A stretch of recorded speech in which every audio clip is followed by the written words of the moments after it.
Yeah, we're good. All right, cool.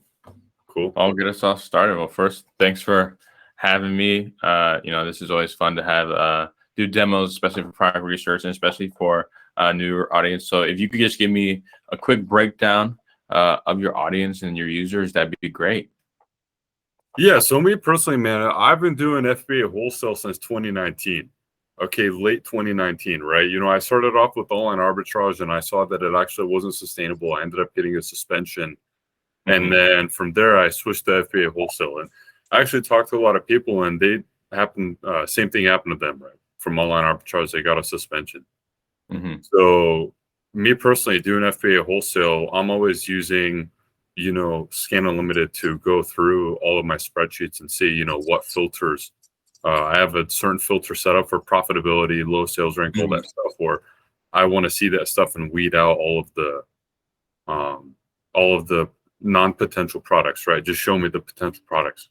As far as my audience goes, I would say anyone looking to get into Amazon, but selling the right way, because there's simply a right way and a wrong way to, sell on Amazon. Either you violate Amazon's terms of service with your business model or you don't. So. Absolutely. That's a great point. And I think I did a little bit of arbitrage also myself. And while there were certainly some very fun highs, there were also some very disappointing lows with arbitrage. So wholesale is a little bit more consistent than that. But yeah, that sounds awesome, man. Let's go ahead and get right into it. I'll go ahead and share my screen. Awesome. All right. Can you go ahead and see that? Yes. All right, cool. So we're in our Project X account for Helium 10, which is like a real Amazon seller account that we actually sell products through.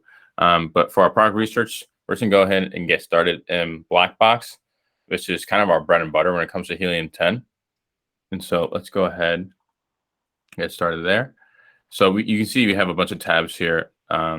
We have 5 different tabs here, or 5 main ones that most of your audience is going to be able to use. We have our products tab, which is simply speaking, just a tab that's going to allow you to find a find product opportunities, but you're starting from a product perspective. So you're seeking out products, versus the keyword one is the same concept, except with that one, you're seeking out keywords that might indicate opportunity and then starting your process through there. So more advanced ones after you say, or after like you'd find other opportunities, there is the competitors tab, which is going to allow you to paste in your own product if you currently have a product and be able to see what other competitors rank really highly for the same type of keywords that you rank for really high for. We have the niche tab, which is essentially equivalent to searching on Amazon, but it just allows you to have all that data. So we'll go through like how you can like play with all these different tabs. And then the product targeting tab, which is a really great tool if you want to look at ideas, not necessarily for your first product, but if you're looking for ideas for your second, third, or fourth product, or if you're looking for ideas of, hey, I am really interested within this specific niche, but I don't want to sell this exact product. What are some other products within this niche that I might be able to sell? That's also a really great tab to use. So we'll dive into those and do like just really quick bites of it. But just getting started, we'll get started off right in our products tab, which is just being able to find products. And one of the biggest things that I think you'll probably agree with me here is that finding product opportunity is not just a perfect formula of I gotta find ones that have this review, this revenue, this BSR, this number of reviews, and et cetera, et cetera. It's really more so of a mindset, right? Of understanding, all right, how do I differentiate this product? How can I improve this product? Oh, this is something that they're not executing well. And that's something that a lot of people or a lot of users typically are concerned about, and justifiably so, is if you're telling me these are the filters I have to put in, then everyone else is seeing the same results. So how is this special to me? And I think that's where it becomes into like, maybe everyone's getting the same results, but not everyone has the same thought process. And that's where you can really differentiate yourself and really maximize your opportunity here. So looking into this, we can look at it from a wholesale perspective, or we can look at it from a private label perspective. Which one would you want to do first? So 2 things, okay? I'm gonna have to respectfully disagree just a little bit on that last part about the filters, but you are right about having the right mindset. You know, if you Of do course. want to improve that listing, you definitely can. You're like, hey man, it's lacking some keywords, it's lacking some brand content. Mhm. Maybe put some ads on this, make this listing, you know, dominate this listing and optimize it. You know, Mhm. it really depends on the business model that you're doing at the end of the Of day. You course. know, like when you're doing private label, that's definitely much over a thing. There's people that are killing it with private label, and you know, couldn't be more than respectful for them, you know, if Mhm. anything. But when it comes to, you know, doing like name brand stuff and wholesaling, if you're looking to not run ads or really do any extra work, then it's Mhm. really those filters that come into play that will, you know, give you what you're looking for. That's personally what I've done. I've never ran any ads. Mhm. You know, I've done pretty well for myself without running any ads or optimizing keywords or anything like that. So it's either one that you want to do. It depends on what you're looking to do. Okay, for sure. And Yeah. to be clear, I was talking in the perspective of private label, of like that's Right. where the mindset really matters, of like product differentiators. Of course, if Yeah. I'm selling like Lysol products, I'm not thinking of how do I differentiate my Lysol product. I'm just looking for the ones that is the most profitable and makes the most sense, you know. So Yeah. we'll look at it from a or sorry, go ahead. No, I just said 1000%. Yeah. Oh yeah, we'll look at from a private label perspective since that tends to be more popular. But then of course we can look at it from a wholesale perspective as well. Mhm. But as far as categories, do you have any specific categories that you'd want to look into just to try to make this as real life as possible? Well, personally, when I would go about doing, you know, research on what categories do well, stuff like that. For example, I would see which ones don't do well. Like, you know, CBD, like that's not a top category on Of Amazon. course. It's like, for example, something like kitchen or baby or, you know, beauty supplies, stuff like that. You know, those are the more top categories on Amazon. So I mean, we can do like beauty, for example. That would be good. Okay, cool. Let's see where the beauty one is. But yeah, I would agree. Like there's certainly some niches that just aren't worth it. Or even if you're thinking of the perspective of, hey, I want to launch a product with the goal of getting it acquired in 2 to 4 years and sell this product, then probably categories like supplements, you probably don't want to get into just because it's super competitive, or fashion, just because that's also super trendy and it's not going to be very consistent. So it's also understanding things like that too. Yeah.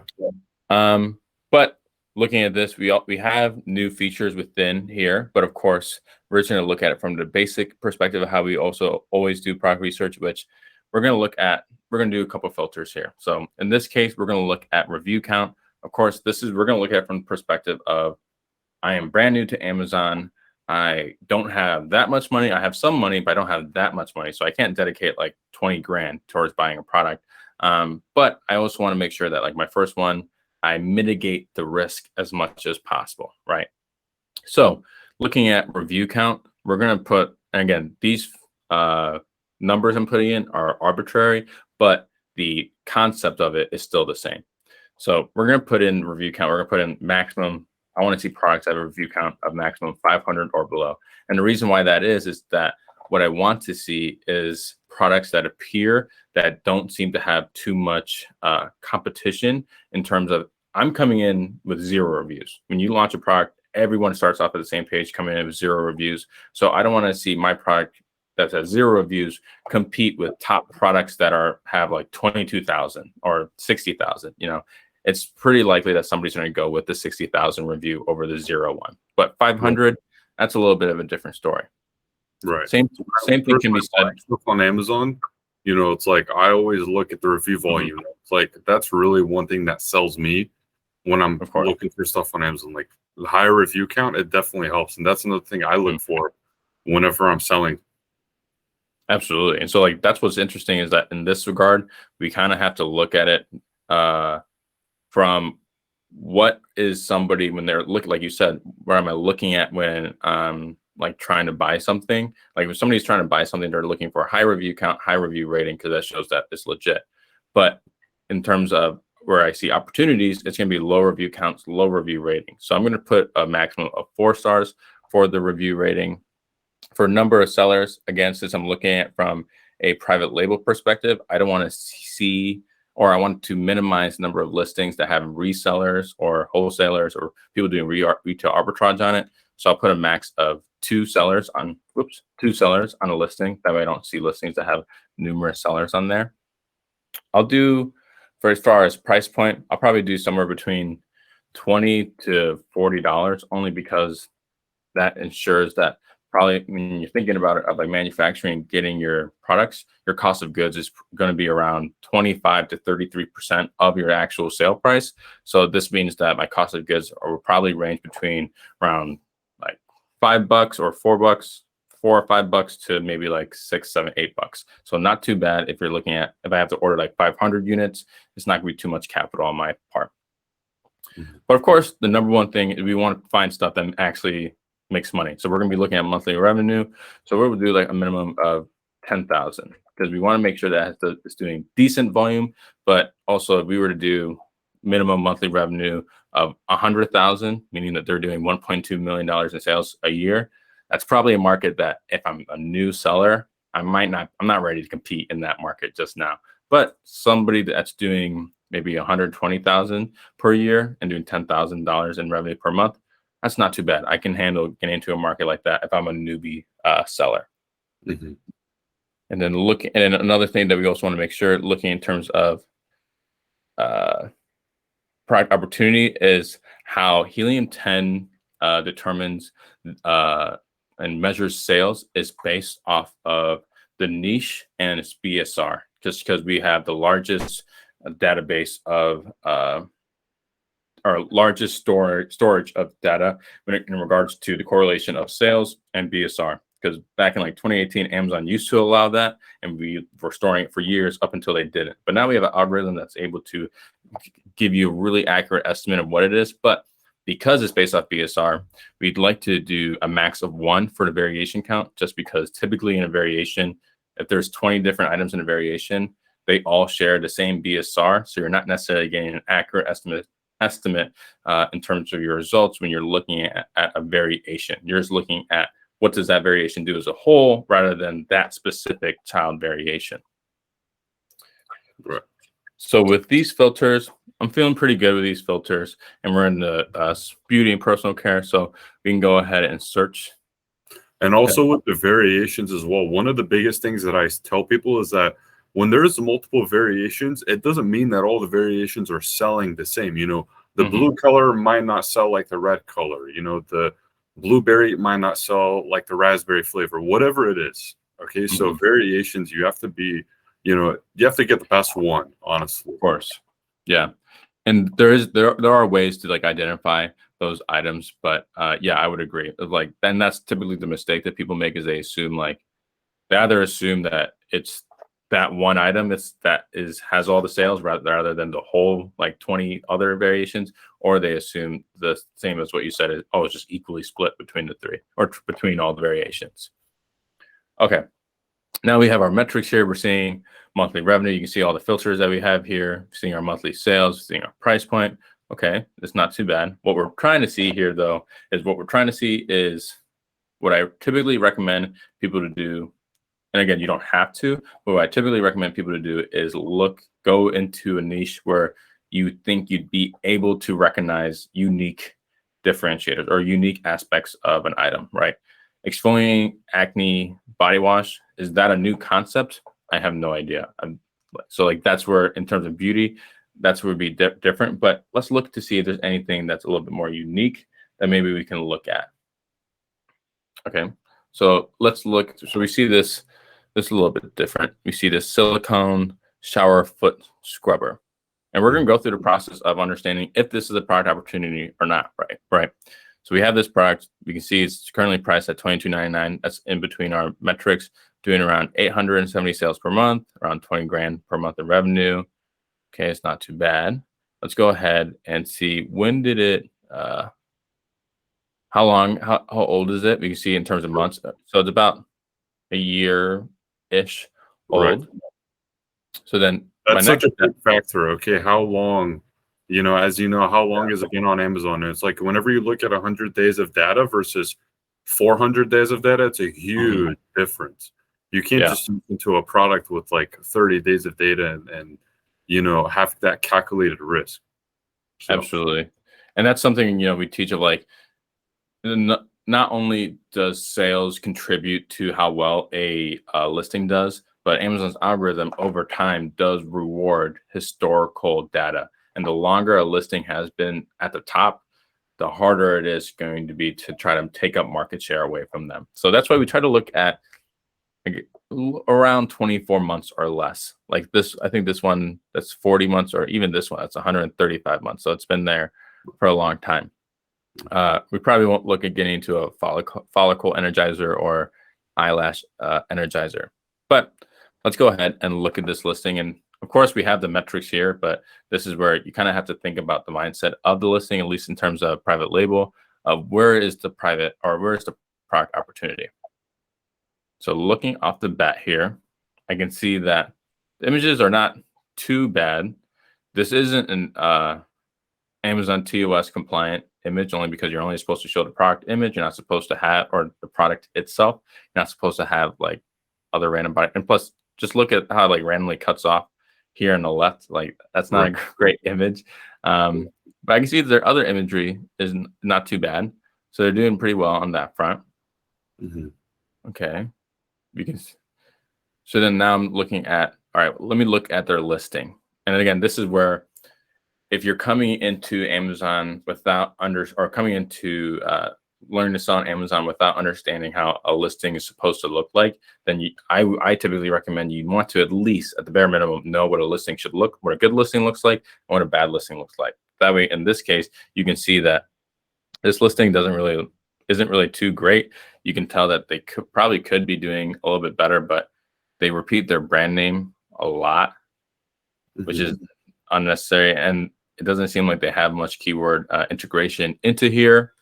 Looking at their title, it's not too bad, but when we filtered for this product, we were looking for items that had 4-star or less. So what we're going to look at here is first, let's see if they have A+ content.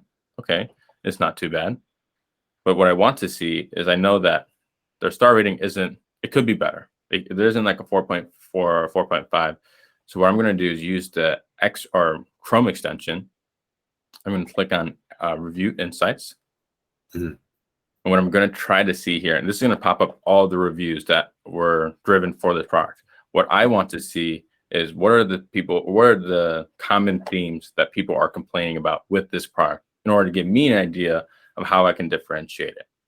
So we'll look at all reviews. We'll do ratings. We're going to look at 1, 2, and 3-star reviews. Let's apply this filter. And okay, I can see some of the top phrases. It said strap broke, top strap. I see there's issues with the strap, it seems. So it works great, not that well made. Broke within the first month, past my return time. Works great if the strap stays. It broke the strap. Okay, so it seems that people are complaining about the strap. They don't like that the strap breaks. Is this strap even supposed to come off? Let's see.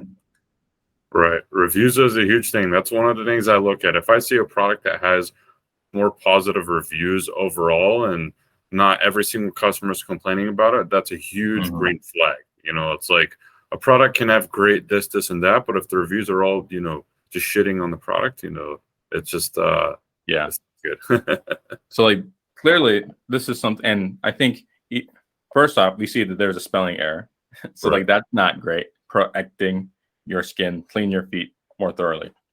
It's not great. And I think what we're realizing now is that customers are more savvy than they were 5 years ago. There's a lot of language now out there about fake reviews, about sellers, nefarious sellers infiltrating the market. There's a lot more coverage on the critical side of Amazon.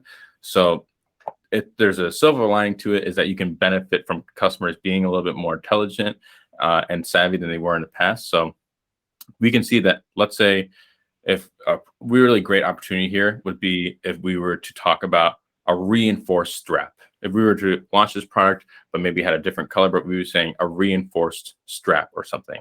And I think what's also nice about the reviews is, yes, we can look at the critical ones, but sometimes we can look at the positive ones also and get an understanding of All right, what are some of the things that people like about this product that maybe this seller isn't doing a great job of marketing?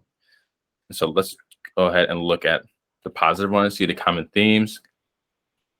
Great foot washing for a senior. Okay, so for an elderly audience, I don't see that foot. It's not wrinkly, so I'm assuming that's a young person's foot, but maybe it could be more so for an older audience. It's got great suction, clean feet, unexpectedly handy. So like maybe we talk about or we show a video of somebody's dirty foot versus using this product, how clean their foot is afterwards. Like I don't see a product video with this product. So maybe that's something that you could utilize. And while it's up to you and up to the individual to determine if those simple things of maybe if I talk about reinforced strap, maybe if I market it towards elderly people, maybe if I show like a before and after of a dirty foot versus a clean foot, maybe those are enough to differentiate this product. But that's where you're trying to like try to find as many signals as possible for that. But in terms of private label, all three of those things we did not see just like off this, right? Of course, now we see that there might be an opportunity, but all these are private label opportunities will always require a deeper dive and the basic knowledge of what a listing should look like. And sometimes people have unique backgrounds. And so the more you can tie in your unique perspective on things for a product opportunity, the better off you're going to be. Exactly. And everything that you're talking about right now, Lim, is a conversation that I would have with the brand on the phone and expose all of this stuff to them. And they're going to see, wow, I didn't even know all of this stuff, all this potential that this product has. So you're showing them the problems, you're showing them the solutions, and you're showing them exactly how you're going to scale this to the potential that it really has. And that provides immense value. And that's just some of the stuff I show on my cold call training when you're talking with brands on the phone or distributors. Yeah, absolutely. Completely agree. And let's say I'm seeing this and I'm like, I like this concept. I like the concept of something that helps you clean your feet in the shower, but I'm unsure if this is the one, but I want to stay in this niche. I want to see what else is out there. I can copy this ASIN, which usually you just find a URL at the top there. I can copy this ASIN and paste it into here and see what are some of the other top competitors for this product, right? Like who else would I be competing with? Of course, I found this one product, but they're not the only seller of this, foot massage slipper type thing on Amazon. Amazon's big enough where if you actually do find a product that is the only seller for this product, it's pretty likely that they have a patent or something in place where nobody else is allowed to sell it. And if it doesn't exist, then you're really lucky of being able to find a product that doesn't exist on Amazon. But this is where we can look at other listings to see what are some of the other differentiators. We can see this person has scrubs on the top. That's pretty interesting. The other one, I think this one just has scrubs on the bottom, but I don't see anything on the top. So this is how they differentiated is scrubs on the top. Okay, maybe it's enough.